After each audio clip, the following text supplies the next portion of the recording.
Sir ये 22,000 के नीचे लगता नहीं है कि निफ्टी का जाने का और वहाँ टिकने का मूड है। क्या ये मेरा मानना या सही है या भ्रम है? देखो, पहले 22,800 पे ऐसा लगता था हम्म। कि नीचे जाने और टिकने का मन नहीं है। ठीक है, करेक्ट। 22,800 पे हमने 5 7 8 दिन बिताए। हाँ। फाइनली मैं बार बार बोलता था कि बार बार ताले पे हथौड़ा मारोगे मारोगे, कभी तो टूटेगा कभी तो टूटेगा। एक दिन टूट गया। करेक्ट। फिर 22,500 आया। 22,500 पर हमने 3 दिन हथौड़ा मारा, चौथे दिन निपट गए। ठीक है, 3 दिन 22,500 के आसपास क्लोजिंग दी। अब 22,000 है। 2 दिन से 22,000 के आसपास हथौड़ा मार रहे हैं। कल थोड़ा सा नीचे गए थे कुछ मिनटों के लिए। हाँ। फिर पूरे दिन 22,000 का। मेरे हिसाब से बड़ा लेवल 21,700 800 का है वैसे देखा जाए तो। ओके। फिर भी अगर 22,000 के साइकोलॉजिकल लेवल की बात करें तो कुछ इंटरेस्टिंग डेटा देना चाहता हूँ। 22 अप्रैल 1996 ये निफ्टी का हैप्पी बर्थडे का दिन है। हाँ। इस दिन निफ्टी की शुरुआत हुई थी। बेस 95 का लिया था, वो एक अलग बात है, लेकिन इस दिन निफ्टी लॉन्च हुआ था। तो इस दिन के बाद के डेटा सारे अवेलेबल है। उसके पहले के डेटा आप वो पुराने तरीके से करके निकालेंगे तो शायद निकलेंगे, उतनी मेहनत करने की ज़रूरत भी नहीं है। इंडिकेशन एक एनालिसिस जो देना चाहता हूँ इसे समझिए। ठीक है। 22 अप्रैल 1996 में जब निफ्टी की शुरुआत हुई, 29 साल हो गए आज। अगले साल 30वीं बर्थडे है। अच्छा, 30th। ओके। तो पहली बार ऐसा हुआ है कि कल लगातार 10वें दिन निफ्टी नेगेटिव बंद हुआ। ओके। इससे ठीक पहले 9 दिन नेगेटिव बंद हुआ था करेक्ट। और 10वें दिन एक दिन पॉजिटिव हो गया। इसलिए मैं बार बार कह रहा हूँ कि लगातार 19 सेशन ऐसे हो गए जिसमें से एक दिन छोड़ दो, जिस दिन 30 पॉइंट ऊपर निफ्टी बंद हुआ था, लेकिन 19 सेशन से निफ्टी लगातार नीचे बंद हो रहा है। करेक्ट। सो कहीं न कहीं अगर कोई इवेंट 29 साल में हो रही है, जैसे कि आपने देखा है पहली बार 28 साल में आप निफ्टी को 5 महीने में लगातार नेगेटिव बंद होते देख रहे हैं। करेक्ट। तो कहीं ना कहीं कुछ ना कुछ चीज़ें ऐसी है जो आपको ओवरसोल्ड होने का संकेत दे रही है। अब प्रॉब्लम ये कि ओवरसोल्ड होने का संकेत आज आया और आप सोचिए कि आज ही बढ़ जाए या कल ही बढ़ जाए। ये मार्केट वैसा है नहीं।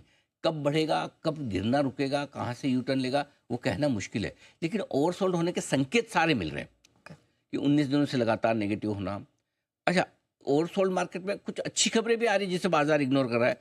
कच्चा तेल, bond yield, dollar index, FIIs की बिकवाली घटना, घरेलू फंड का ज़्यादा खरीदना, ऊपर से करेक्शन आपका 16% का निफ्टी में हो जाना कम नहीं है। बैंक निफ्टी में 12% का करेक्शन हो गया।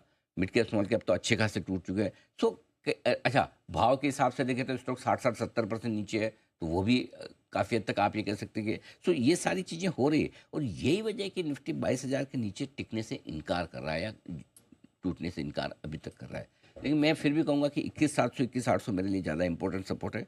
एफआईज की धीमी पड़ती हुई बिकवाली और घरेलू फंड की खरीदारी, दोनों से सपोर्ट मिल रहा है।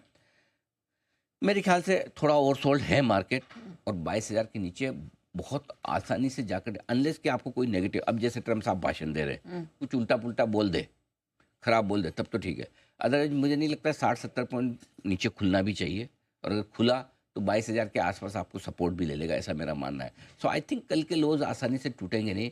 इसके लिए कुछ अनलेस कि अब वापस 2 दिन हाथ रोकने के बाद एफआईज का मूड हो जाए बेचने का, वो तो नहीं पता। सी एंड ऑफ डे आपके लिए मार्केट में नेगेटिव एक ही बचा है इस वक्त, और वो है एफआईज की बिकवाली। जिस दिन आपको एफआईज अभी कम बिकवाली कम करते हुए दिख रहे हैं तो आप रुक रहे हैं। जिस दिन अगर खरीदने का मन हुआ इनका तो शायद आप बढ़ना शुरू करेंगे। तो और नेगेटिव ज़्यादातर आपके प्राइस में आ चुके हैं। वैल्यूएशन कंफर्ट भी आ गया लोगों। FY 27 की अर्निंग पे आप देखोगे तो निफ्टी 18 के मल्टीपल पे है। हिस्टोरिकल एवरेज से नीचे ट्रेड कर रहा है। मिड कैप स्मॉल कैप अगर आपको अब भी महंगे लगते हैं, चलो उनको छोड़ दो। लार्ज कैप तो सस्ता है, लेकिन पॉइंट ये है कि महंगा भी एक दिन में नहीं होता, सस्ता भी एक दिन में नहीं होता। करेक्ट। महंगा होके भी कई दिन तक मार्केट ऊपर रह सकता है, सस्ता होके भी कई दिन तक नीचे रह सकता है। करेक्ट। तो वो कॉल अगर माइंडसेट ये कि ये डेटा हो गए, इतने नेगेटिव है, इतने ओवरसोल्डर अभी ले रहे हैं, आज का आज बढ़ जाए तो आपकी किस्मत। लेकिन वो आज बढ़ेगा, इस हफ्ते बढ़ेगा, अगले हफ्ते बढ़ेगा, ये कहना मुश्किल। तो मेरा ये समझना है कि आप एक बार तो बड़ी गिरावट के पहले कोई नया ट्रिगर जब तक ना आए तब तक आसानी से हम नीचे नहीं जाएंगे, ये कॉन्फिडेंस रख सकते हैं। ओके। हाँ, अब नया ट्रिगर में क्या हो सकता है? या तो अमेरिका से कुछ ऐसे संकेत आए जो हमारे और दुनिया भर के लिए खराब हो, स्पेसिफिकली भारत पे कोई टैरिफ लगा दे तो हम डर जाएंगे। और ऑनेस्टली बताऊं, मुझे लगता है अगर गलती से भी अमेरिका को ऐसा टैरिफ लगा दे तो हम कनाडा या मेक्सिको या चीन की तरह हम दूसरे दिन ऐलान कर देंगे या 2 घंटे में बोल देंगे हम भी लगा रहे हैं।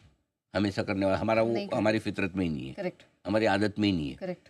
हम तो सोचेंगे, 2 5 7 दिन, फिर देखेंगे, बातचीत करेंगे। बातचीत करेंगे, हाँ। हमारी विदेश नीति वैसी रही। करेक्ट। तो इसलिए कहीं उन्होंने लगा दिया तो एक वो ट्रिगर हो सकता है हमारे गिरने का नया, या फिर एफआई 2 दिन हाथ रोकने के बाद फिर बेचना शुरू कर दे। तो ये 2 ही रिस्क बाजार में नॉन रिस्क है। अननोन रिस्क तो पता नहीं, जो किसी को नहीं पता, और कुछ ऊपर वाले की इच्छा से कुछ हो जाए वो तो मालूम। नॉन रिस्क 2 ही बची है आपकी, जो आपको पता है कि कभी भी टैरिफ हम पे भी आ सकता है, ठीक है, और एफआईज कभी भी वापस बेचने का मूड शुरू कर सकते। 2 दिन के आराम करने के बाद नहीं हम तो बेचेंगे, हम तो बेचेंगे। ठीक है।